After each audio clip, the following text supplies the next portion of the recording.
Well, I end up here today on the basis of the journey that I've been for the last 64 years. Started out as in a preacher's home, grew up in the Deep South, feeling all of the experiences and the pressures of life over the last 64 years. But the biggest piece of my journey has been the struggle that I had with dyslexia. I was a kid that was misunderstood. I didn't have support. Dyslexia wasn't a subject, even a word. You were either slow or you were retarded or you were normal. I grew up hearing my second grade teacher tell me that my mother should put me in a school for the mentally retarded. And my mother said, he may be slow, but he's not retarded. That piece shaped my life. And I am today the result of a man that has struggled, worked hard, anticipated the fact that the God that created me with intention and purpose. And therefore, my journey has been nothing but a journey of life that I've experienced and the privilege of investing my life in other individuals. The reason I have a heart for humanity is because I understand how humanity suffers. I recognize how it feels to be in a category of individuals that are looked down upon or misunderstood or struggle.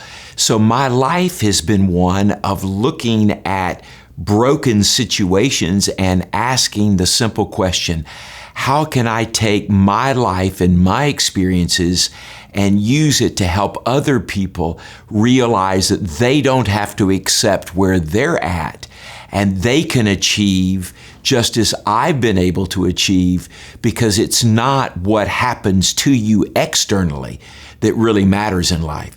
It's what happens to you internally. I have a choice. Am I going to be bitter with life, or am I going to make life better? And I've chosen in every circumstance to be one who is better and to better everything around me. People are people because they are created and they have the circumstances of life that force them into certain mindsets. I wish I could tell you that I am the most patient person in the world. I'm not.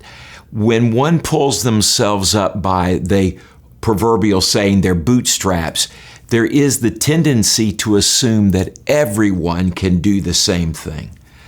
I think in life now, one of the things that I've learned in all these years is that not everybody can do that. Some people can do it without the assistance of others. I think I was one of those that found a way to do it.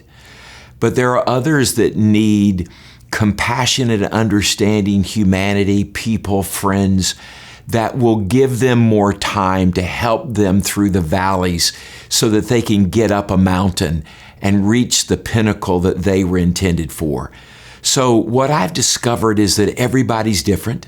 And we have to choose to treat everyone differently and not judge people solely on the basis that because they didn't do it the way I did, doesn't mean that they are not successful or they will not achieve.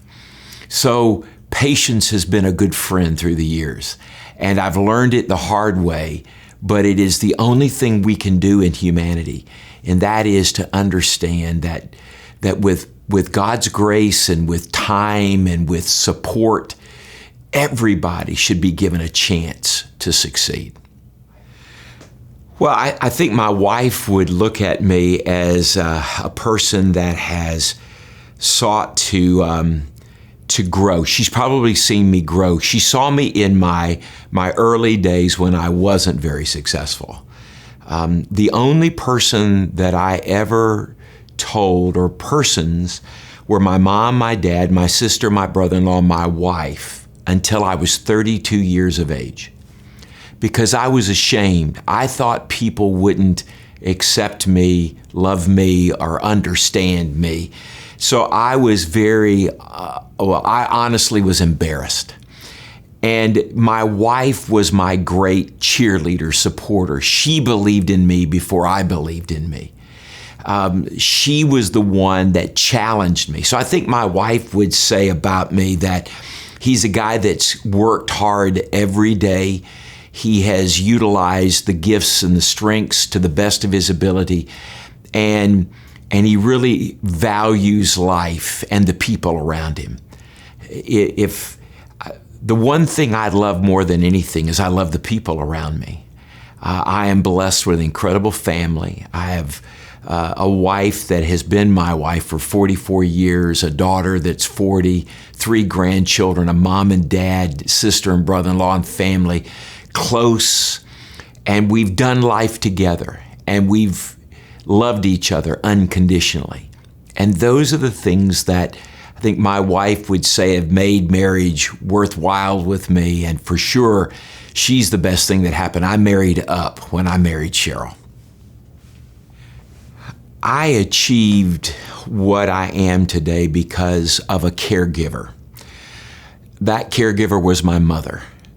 My mother, in the early days when people couldn't figure me out and understand what was going on inside of me, when I couldn't explain what was going on inside of me, I had a mother that put her arms around me as a first grader. I can remember it as though it were yesterday.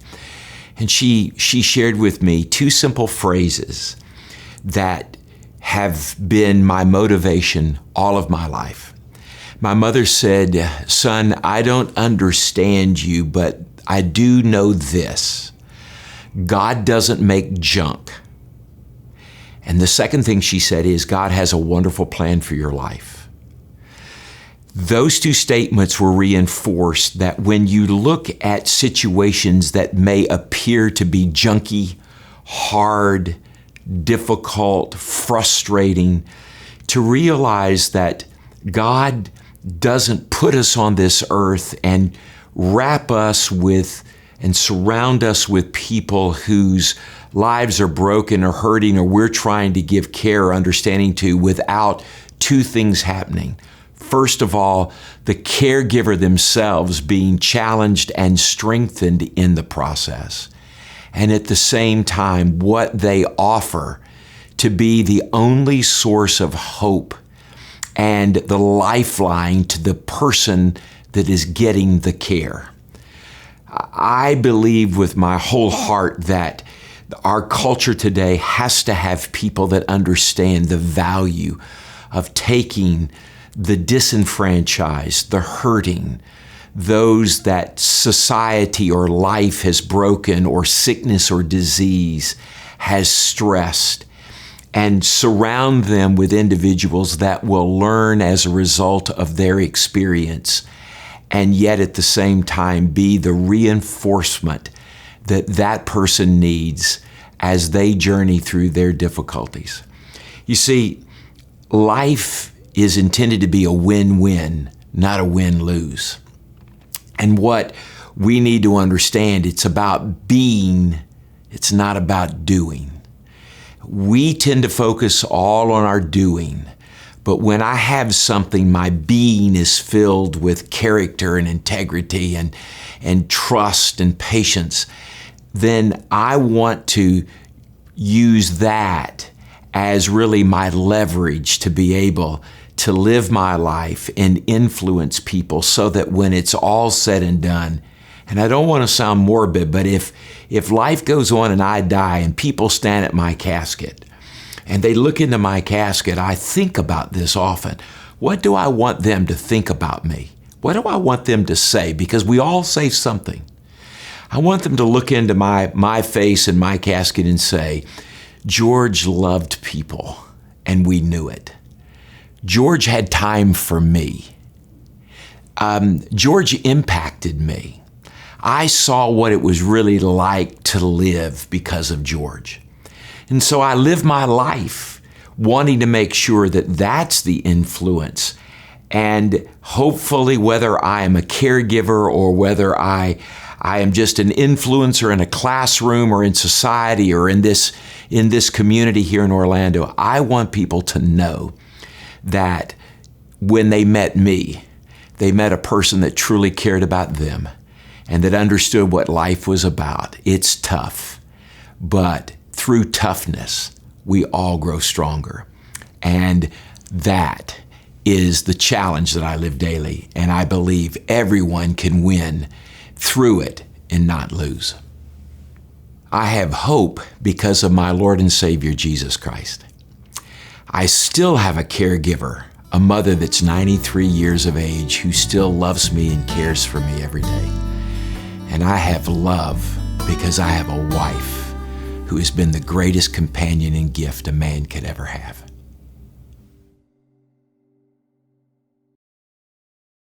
When I found out that we were going to be parents again, I was actually ecstatic. You know, we were a little bit older. I was 42 years old. Of course, I married up. I married a younger wife, a beautiful wife, obviously. And we had a prior marriage. So I had 2 adult children, and she had a child who was about 12 years older than that. We were in a different stage of our life, to be honest with you. I was financially more secure. I was okay with being a dad again. I actually love being a dad, to be honest with you. I coach soccer.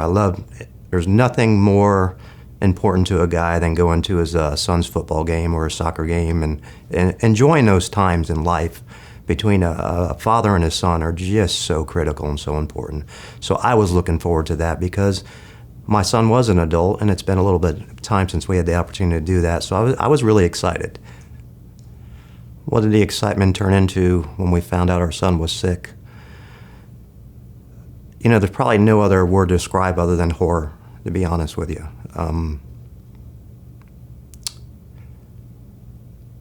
All your hopes, all your dreams, everything that you anticipated having the opportunity to be a dad again was pretty much flushed down the toilet.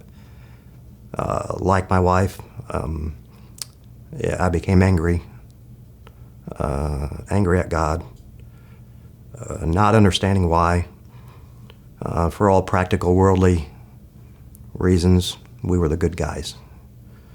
I spent my lifetime in career and service, dedicating it to people, 30 years on the force, risking my life.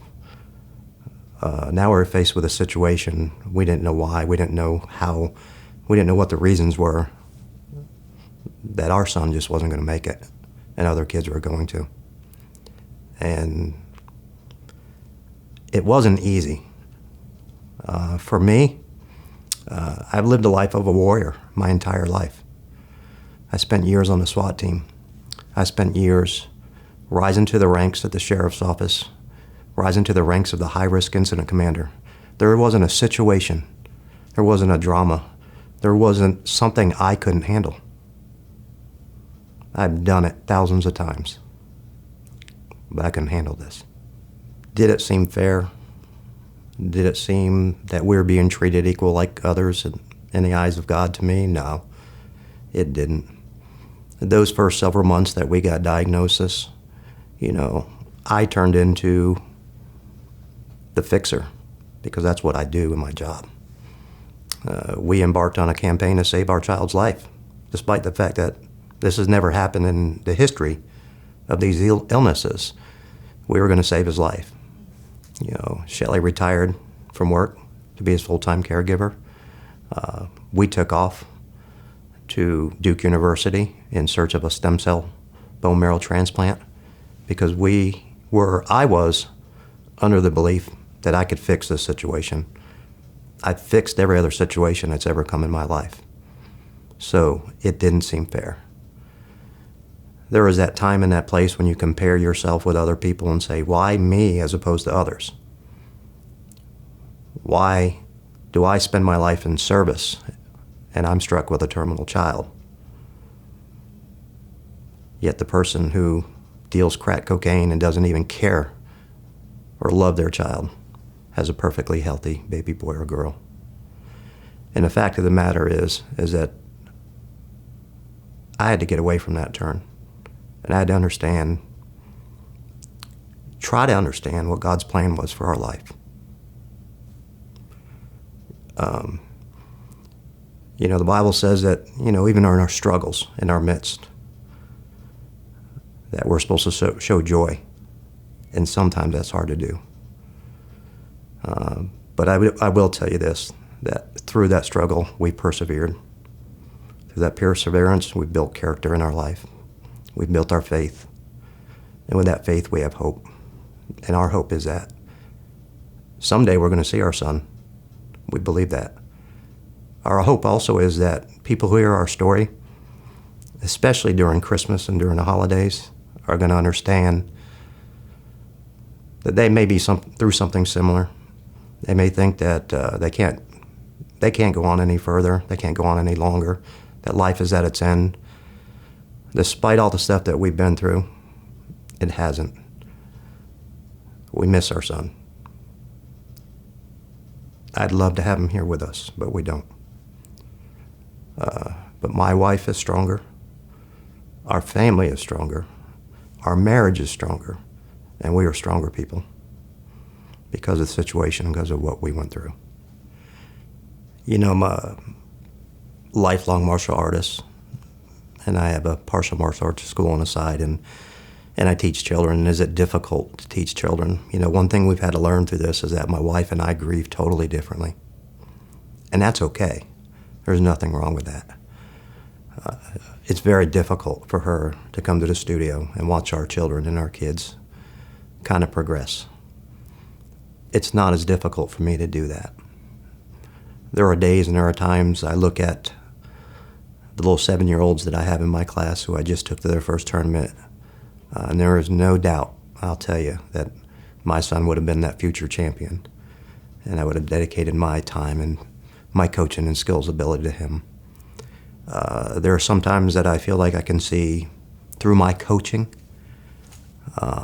these other kids that, you know, I kind of get a partial benefit of that, like as if I was a dad to them. So I feel that. But there are days when I see the kids line up that I wish my son was lined up with them, no doubt. How do we keep his laughter or his smiles that he once did inside of us? You know, it's through our memories of him, through our photographs, our family, through remembering the times that we had together, those great times, the videos that we took of him, the pictures that we took as a family. Those were just amazing times. And you know, those are the times that as a dad, sometimes you don't get the opportunity to appreciate or see. When my first children were younger, you know, I was busy, I was coaching, I was running around, I was doing all this kind of stuff. Sometimes the little smiles or the little laughters, you kind of tend to overlook. But with our son, we didn't. We appreciated every smile we could get, every laugh, every sigh that we can get, every opportunity that we got to hold him. And he was held for the 4 years and 8 days of his life more than any person could be held. We kind of had an opportunity to be perfect parents, knowing what we had. And although we had some anger, we were mad at God, we had all these different things going on, we certainly weren't mad at him. And we took that opportunity and I think used it wisely. I have a admirable appreciation for my wife, who just left her job, who dedicated day in and day out for my son. And fathers don't say it often, but we get solace in the fact that, you know, our wives are taking care of our boys, you know. That's what they do. We can go off to work and we know that mom's taking care of them. I don't have to worry about that. And that gives me comfort, and that gave me comfort. And that gives me the highest admiration and respect for her today because of those things. Our son Caleb lives in our hearts, in our soul. He's every part of who we are.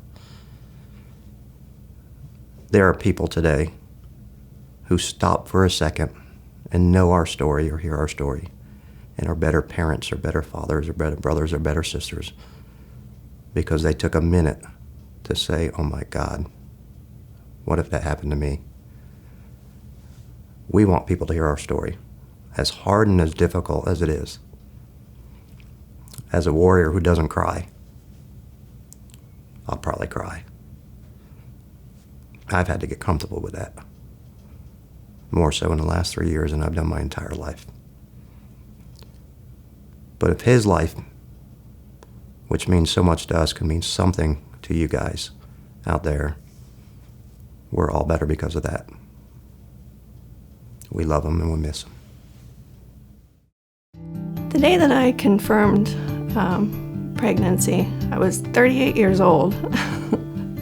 So the first thing that went through my mind was, oh my gosh, how am I going to do this at this age? And all I hoped for was a healthy child. 10 fingers, 10 toes. I had a boy already, so I was hoping for a girl, but it really didn't matter. I was a little scared because of my age, but I was so happy. I couldn't wait to meet him. I went into the hospital at 38 weeks. Wasn't yet ready to deliver, but I wasn't feeling that great in the morning. So when we went in, they decided to go ahead and induce labor. He was having fetal decelerations. His heart rate was dropping with every contraction that I had. So for the next, I think it was 12 hours or so, all I kept praying for was that he was going to make it and he was going to be okay. So when we finally delivered and I got to hold him and see that he was perfect, it was the greatest moment in my life. At about 6 or 7 months of age, Caleb was in daycare and I had gone back to work, and we could watch him. They had video at the daycare center, and I would notice that he would, if he were sitting, he would fall over, and he never tried to catch himself. And the other kids that were his age were, advancing a little quicker. And so I had talked to our doctor about something just didn't feel right.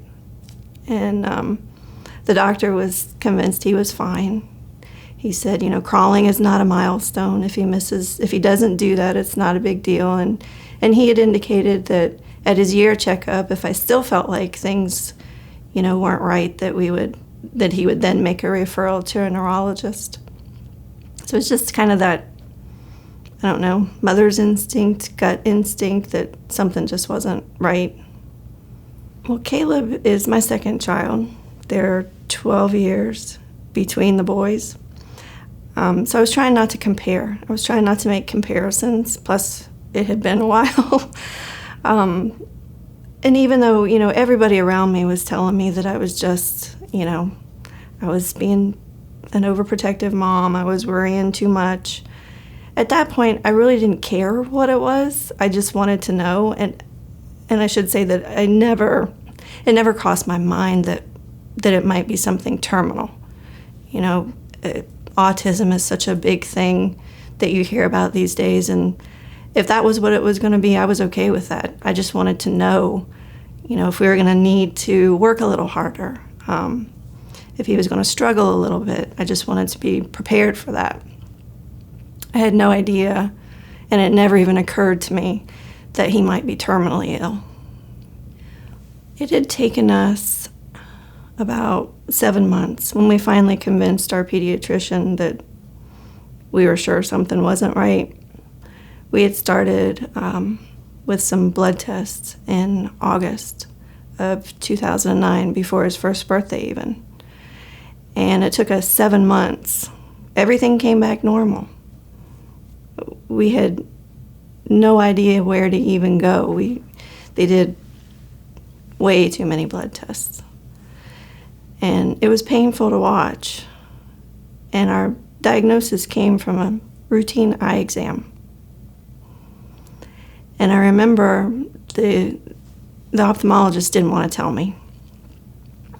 And I could tell, though, in his body language and his demeanor, that whatever it was he had seen, he didn't want to share with me. But in our conversation, he mentioned the word Tay-Sachs. I had never heard of Tay-Sachs. Well, I did see that when I was Googling. But when I read it, it didn't fit. so I kind of skipped over it. So I didn't remember what it was. But I knew that whatever it was, based on his demeanor, was not good. And so on the ride home, I called my husband and I told him about it, and he was at work. And he looked it up and called me back, and he's like, we don't want that. And I don't think at first I blamed either of us, because it was not something that we had control of. And I'm not going to lie, I got mad at God. But we had to give him the best life that we could.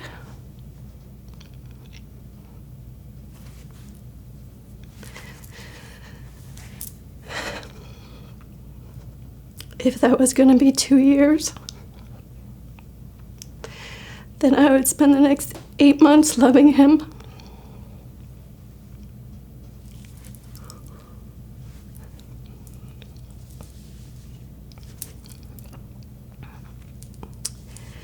We got 4 years and 8 days.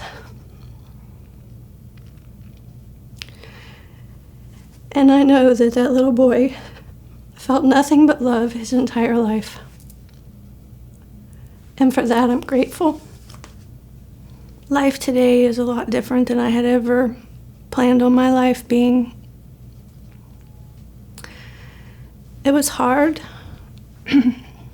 to watch your little boy every day, little by little dying, little by little having things that we take for granted, like, scratching your nose, taken away from him. He made me a stronger person. He made me a better mother, a better wife.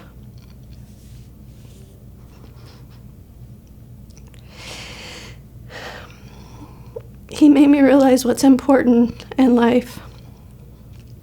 So many people think things are important. People are important. Your faith is important. And without that, I couldn't get through this.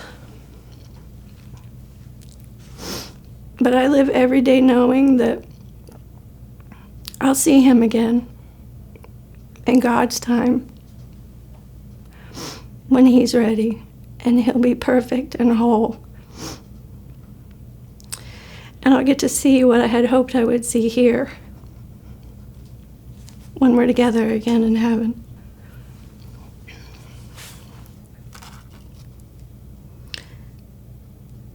I wear his fingerprint every day.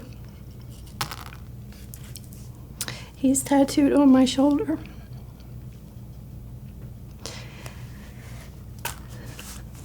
I carry this little boy with me every day. That's how I get through. He's always with me.